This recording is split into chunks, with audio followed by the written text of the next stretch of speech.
cómo se evalúa y cómo se interviene en psicología.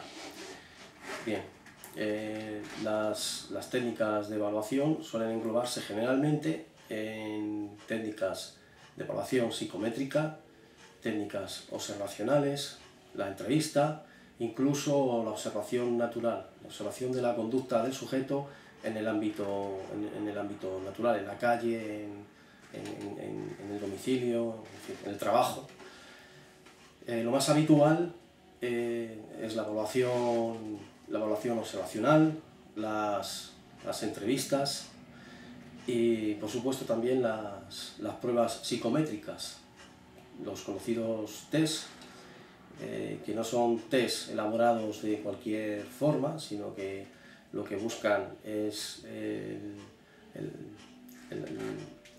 indagar en determinadas variables y ver cómo ajustan esas variables a determinados modelos matemáticos o estadísticos. En definitiva, la evaluación debe ser comprensiva, atendiendo a la queja que presenta el sujeto, y debemos tener en cuenta también, dentro de la entrevista, un elemento importante, muy importante en la evaluación, de modo que incluso existe hoy en día un gran número de profesionales que lo están implementando dentro de los problemas incluso psicóticos, que es la historia de vida del sujeto.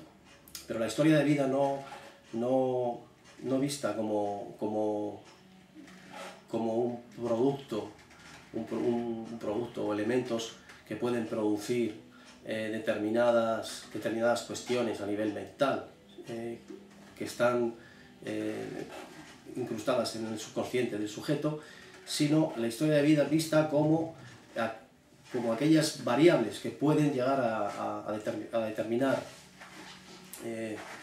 totalmente, sería extraño, pero posible, pero también en parte, ¿no?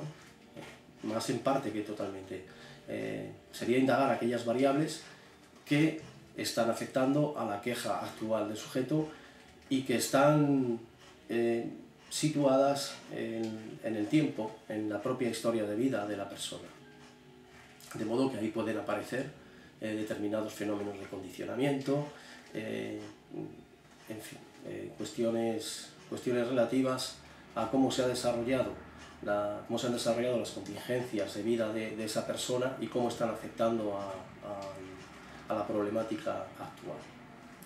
Después de proceder con la evaluación, se procede con la intervención, y dependiendo de la problemática específica que se presente, pues se actuará en un sentido o en otro, o se dispondrán de diferentes herramientas terapéuticas para ser utilizadas.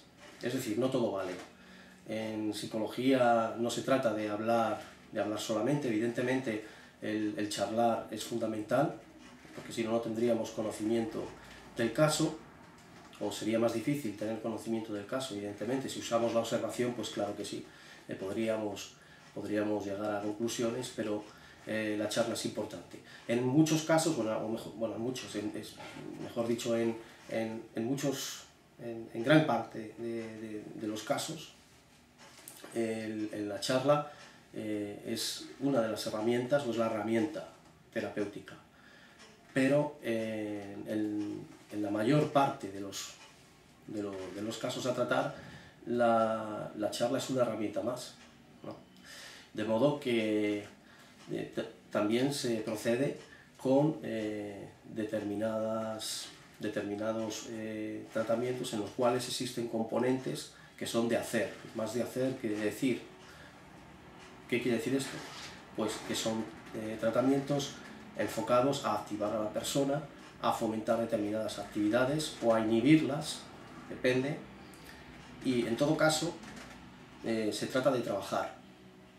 Por tanto, en el enfoque psicológico, el abordaje psicológico, mejor dicho, de los problemas, la palabra paciente no estaría del todo bien utilizada, porque paciente implica ser un sujeto pasivo que recibe un tratamiento, y en psicología no se da esa circunstancia.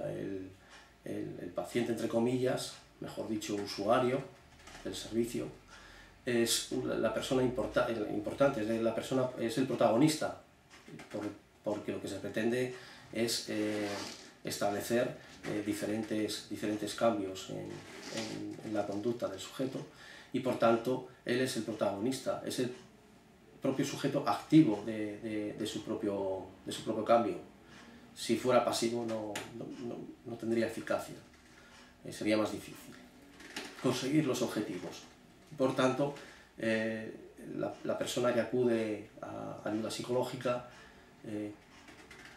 en la mayor parte de los casos, no en todos, es una persona que debe ser activa de su propio cambio y que debe esforzarse para hacer determinadas cosas. Y en muchos casos debe sufrir también el propio procedimiento o proceso de cambio, porque muchas veces pues cuesta muchísimo, por ejemplo en los casos de fobias, ¿no? el enfrentarte a esos estímulos fóbicos tan aversivos, pues al final el tratamiento no pasa más que por llegar a contactar con el estímulo que se está evitando, en el caso de fobias y en otros casos, por supuesto. Y por último, es importante tener en cuenta que en psicología se debe trabajar por objetivos. Se debe establecer una jerarquía de objetivos a alcanzar. Las terapias deben tener un tiempo limitado, no deben ser terapias que se alarguen en el tiempo de forma indefinida, sino que deben ser intervenciones organizadas, estructuradas, con objetivos bien delimitados, jerarquizados, de modo que se vayan alcanzando de forma progresiva, primero los objetivos de menor dificultad, más fácilmente alcanzables, y por último los objetivos finales.